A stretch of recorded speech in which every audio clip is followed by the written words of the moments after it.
What would you do if your entire city suddenly began to dance, not for joy, not for music, but for survival? Imagine people collapsing on stone streets, their feet bleeding, their voices cracking as they begged their bodies to stop, yet the dance continued. This is not a legend. It happened. And it remains one of history's strangest medical mysteries. The year was 1518.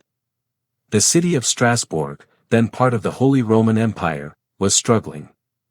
Food was scarce, disease had spread, and the people were exhausted by poverty and constant fear. Life was tough, and hope was fading.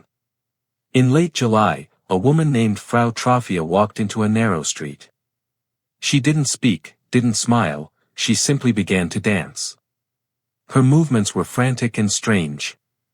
There was no music, no celebration, no festival. Just the sound of her feet striking the ground. Hours passed. Neighbors watched in confusion. When night came, she was still at it. The next morning, she danced again. By the second day, her face was pale, her breathing heavy, but her limbs kept moving like she was being controlled by invisible strings. By the third day, she began to collapse from exhaustion, only to get up and continue dancing. She could not stop. Then something even stranger happened. Within a week, more than 30 people started dancing with her, men, women, elders. Moving involuntarily through the streets. They weren't smiling. Their bodies shook, their feet blistered, and some cried while dancing, trapped inside their own bodies. Doctors were called, but medical knowledge in the 1500s was primitive. The city physicians diagnosed the dancers with hot blood, believing the cure was to let them dance the illness out. So the city did something shocking. They built a wooden stage, hired professional musicians, brought in dancers, and allowed the crowd to continue. They believed they were helping. But instead, the situation escalated beyond imagination. Soon, as many as 400 people were dancing uncontrollably. They danced in markets, in alleyways, and even inside churches. They danced under the burning sun, and through cold nights. Some screamed in pain as bones cracked. Some broke ribs. Some fainted from dehydration and were carried away, only to join again once they woke up. Reports from the time claim that several people danced themselves to death, from heart attacks, strokes, and sheer exhaustion. Panic spread among the citizens. Many believed the plague was a punishment from Saint Vitus, the patron saint who was believed to curse sinners with compulsive dancing. Churches began performing exorcisms and prayers. Others blamed witchcraft. Families tried to hold their loved ones down, but their limbs twisted and kicked beyond control. Imagine watching someone you love slowly destroy their own body while fully conscious, unable to stop it. Why did it happen? ***. Historians have tried to solve the mystery for centuries, and several theories exist. 1. Mass psychogenic illness, mass hysteria. Strasbourg was under extreme stress, famine, disease, fear, poverty.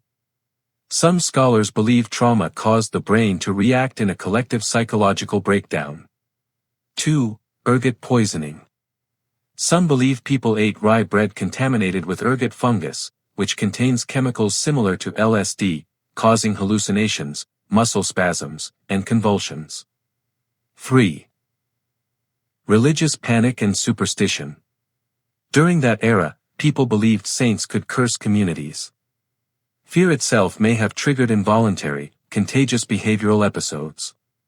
4. Neurological disorder. Some modern scientists suspect it may have been a temporary neurological epidemic, though there's no hard proof. Each theory explains something, but none explain everything. End of the plague, extended ***. What makes the end of this event even stranger is how quietly it faded. After weeks of chaos, authorities stopped trying to cure the dancers with music and performance.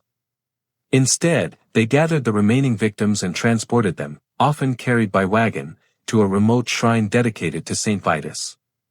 There, away from crowds and noise, priests performed rituals, offered prayers, and gave the dancers time to rest. Their feet were wrapped, their bodies cooled, and their minds calmed. Slowly, movement subsided. Some recovered within days. Others took weeks.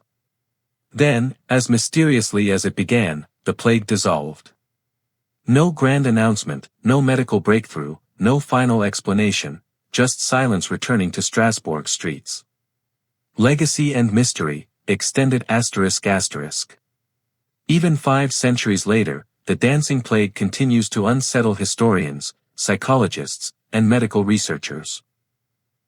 Hundreds of documents and eyewitness accounts agree that people truly danced, suffered, and even died, but not one source can fully explain why. Theories about mass hysteria point to the terrible pressures of life at the time: starvation, disease, superstition, religious terror. Other theories focus on poisoned grain and neurological reactions. Some scholars argue that collective trauma can manifest physically in ways we still don't understand, even today. And that may be the most haunting part. The idea that under the right conditions, entire communities can lose control as the mind rebels against reality.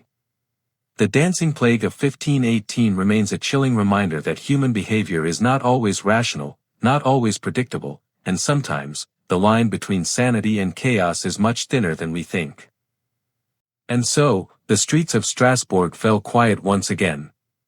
The music stopped, the bodies rested, and the mystery was buried beneath centuries of unanswered questions. But the dancing plague of 1518 remains, written in history, whispered in medicine, and studied in psychology, as a reminder that sometimes, the strangest stories are not the ones we invent, but the ones we inherit. If you found this fascinating, make sure to follow for more forgotten events and unexplained mysteries from our past.